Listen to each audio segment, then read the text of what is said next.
बिस्मिल्लाहिर्रहमानिर्रहीम। मैं हूं सुहेल राना। इंतहाई दुख भरे लम्हात हैं। बन्नू में 8 माह में ये तीसरा दहशतगर्द हमला है। दहशतगर्द हमला कहना आसान है, फिर एक प्रेस रिलीज आ जाती है कि हमले को नाकाम बना दिया गया। नेचुरली ये सिविल गवर्नमेंट के काम है, लेकिन जो भी हमला होता है फौज पर आ जाता है। ये तीसरी दफा अटैक हुआ है बन्नू कैंट पर। और मैं किसी की प्रेस रिलीज पढ़ रहा था, वो कह रहे थे कि वो जी अंदर नहीं दाखिल हो सके। कैंटोनमेंट को जो लोग जानते हैं वो बड़ी अच्छी तरह इस चीज को समझते हैं। ये चकलाला कैंट है ना, उसमें कोई अंदर दाखिल होकर दिखाए। मैं गुजरांवाला कैंट का रहने वाला हूं। मैं वहां पे पैदा हुआ, पला, बड़ा। अब कोई गुजरांवाला कैंट में जाकर दिखाए, जहां मेरे वालिद की कब्र भी है, मेरी वालदा भी वहां रहती हैं, और हम 1987 में हमने घर बनाया था, जब उसके बाद 30 कोर बनी थी, 30 कोर, जब पहला कोर कमांडर इम्तियाज बड़ैच आया। सब इलाकों से कॉर्डन ऑफ कर दिया गया है, तो बन्नू कैंट में भी कोई दाखिल नहीं हो सकता। इसी तरह ओकाड़ा कैंट में भी कोई दाखिल नहीं हो सकता। तो ये कहना कि बन्नू कैंट में नहीं दाखिल होने दिया गया।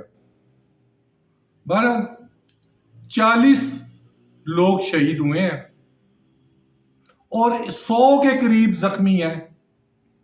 तो ये हमला कैसे नाकाम हो गया? सोचें, सोचना पड़ेगा।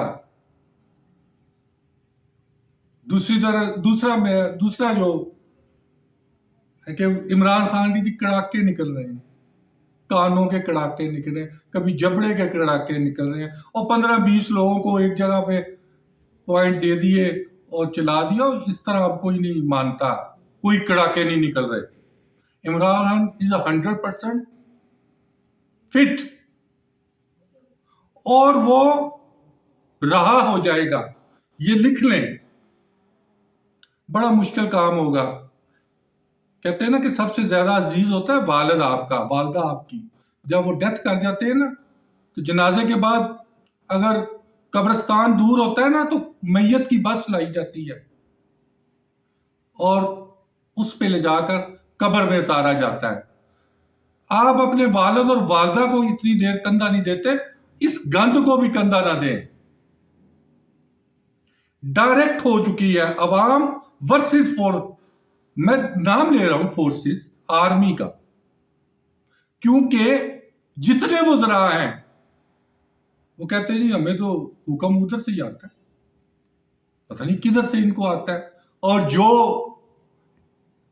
इनको ब्रीफिंग दे रहे हैं उनका भी अल्लाह हाफिज है, किधर से हुक्म आता है। हर मिनिस्टर ये कहता है, हर सीनियर ब्यूरोक्रेट कहता है कि हमें तो लगाते भी वो हैं, उतारते भी वो हैं। तो इसमें मैं नहीं समझता कोई 100% सही सच बात होगी, लेकिन ये कहते हैं। अदारों को इस पे भी सोचना चाहिए। और तीसरा पॉइंट मैं कह रहा था कि थर्ड पॉइंट मैंने कहा कि वो भी मैं बता ही दूं आज। कहते ट्रंप ने बड़ी तारीफ कर दी है साडी, कि साडा बड़ा ख्याल रखा इन्होंने ਜਦੋਂ ਕੱਢ रहे सन अफगानिस्तान तो। ट्रंप ने यह कहा है कि इमरान खान की हुकूमत ने हमें फैसिलिटेट किया और अमेरिका की वो शिकस्त थी, ये सबसे बड़ी अमेरिका की शिकस्त थी, और रेस्क्यू किया पाकिस्तानी फोर्सेस ने, PIA ने, C-130 ने उनको निकाला। लेकिन मुल्क के लिए तो कुछ नहीं लिया निकालने का। तो हमारे प्राइम मिनिस्टर साहब कह रहे हैं, और जनाब इधरों उन्हें बयान दिता है, उधरों शहबाज शरीफ साहब ने ट्वीट मार छड़ी है। ये पता नहीं कहने लिखी है ट्वीट। तो थोड़ा जा हौसला रखो।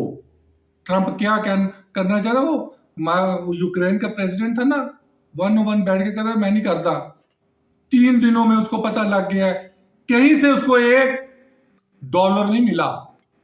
تو آج اس نے ٹویٹ کیا کہ جو امریکہ کہے گا وہ ہوگا.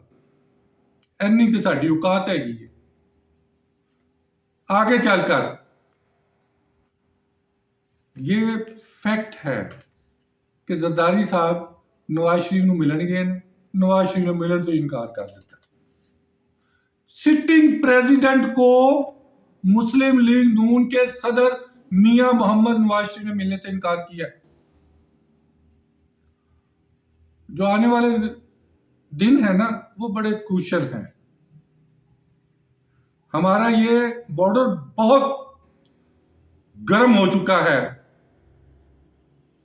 تورخم پہ کیا ہو رہا ہے نہیں بتانا, نہیں دس دے جی, آپ ہی پتہ لگ جائے گا کی ہو رہا ہے. اس کے علاوہ عمران خان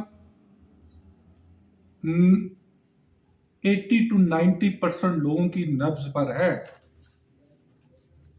یہ میں نہیں کہہ رہا, اپنے وہ کہنے نا دھوتی تے کرتا پاؤ, پینٹ شرٹ لاؤ تو ذرا نکل جاؤ, تو آپ پتہ لگ جائے گا. روزانہ وزیر اعظم صاحب فیک نیوز گھٹ دیندے نے, وہ جی مہنگائی گھٹ ہو گئی ہے. مہنگائی کم نہیں ہوئی, یہ گورنمنٹ پی ڈی ایم کی حکومت سارا کچھ دس رہی ہے. مولانا فضل الرحمان اج بھی اتنے کھجورا کھانا پھرتا ہے. بنو دے وچ اتنے لوگ شہید ہو گئے, اتنے مفت دیا کھجورا کھانا پھرتا ہے. وہ کہہ رہا ہے کہ میں تے باجوہ صاحب نے کیا سی. مولانا فضل الرحمان سچ کہندا ہے یا باجوہ صاحب سچ کہندے نے؟ مولانا فضل الرحمان نے یہ بھی کیا ہے کہ کشمیر دتا ہے. کہنے دتا ہے؟ مولانا دی تقریر موجود ہے. اس لیے آنے والے دنوں میں سمپل سی بات ہے کہ عمران خان جیل سے باہر ہوگا, کولیشن گورنمنٹ ہوگی. صدر بھی یہ نہیں ہوگا, وزیر اعظم بھی یہ نہیں ہوگا. صدر یوسف رضا گیلانی ہوگا, وزیر اعظم ایاز صادق ہوگا. سپورٹ کرے گی پیپلز پارٹی بھی, سپورٹ کرے گی نون لیگ بھی, اور باقی تو کوئی جماعت رہتی نہیں ہے. پی ٹی آئی نے تو کرنا ہی کرنا ہے. تو یہ ہے آنے والے دنوں کے حالات. مسٹر ٹرمپ کوئی نہیں کہتا تھا جیتتا تھا, میری بڑی بیٹ لگی ہے, بڑی اوپر پوزیشن پہ چلے گئے ہیں. اب وہ اس وقت 28 لیفٹیننٹ جنرل میں ان کا نام تھا, اب اس سے بھی اوپر چلے گئے. میں نے کہا نا ٹرمپ جیت رہا ہے, مانتا کوئی نہیں تھا. ٹرمپ جیت گیا, شرط جیتی ہے میں نے. تو اس لیے یہ کہنا, یہ 10-12 جو لفنٹر ہے نا, جو انٹیلیجنس بیورو میں انسپیکٹر ہیں, جن کو رینکر بنا کے بٹھا دیتے ہیں چھوٹے سے پروگرام کرنے کے لیے, سب کو پتا ہے. اور ایک طرح کی بولی بولتے ہیں. وہ جی وہ کڑاکے نکل آئے نے, وہ دند وجن لگ پے نے, کنا جو آواز آن لگ پئی ہے, کنا جو سارے نے آواز آندی ہے, دند بھی سارے نے وجدے نے. 16 یا 18 مہینے کوئی قید نہیں کاٹتا. یا آصف علی زرداری نے کاٹی ہیں قیدیں, یا اب عمران خان نے کاٹی ہے. بے تحاشا وہ این آر او نہیں دے رہا, یہ فیکٹ ہے. اور میں بتاؤں گا اگلے وی لاگ میں, صرف فوج کا وی لاگ ہوگا کہ 8 لیفٹیننٹ جنرل کون سے ریٹائر ہو رہے ہیں اور 8 نئے کون سے بن رہے ہیں. شکریہ.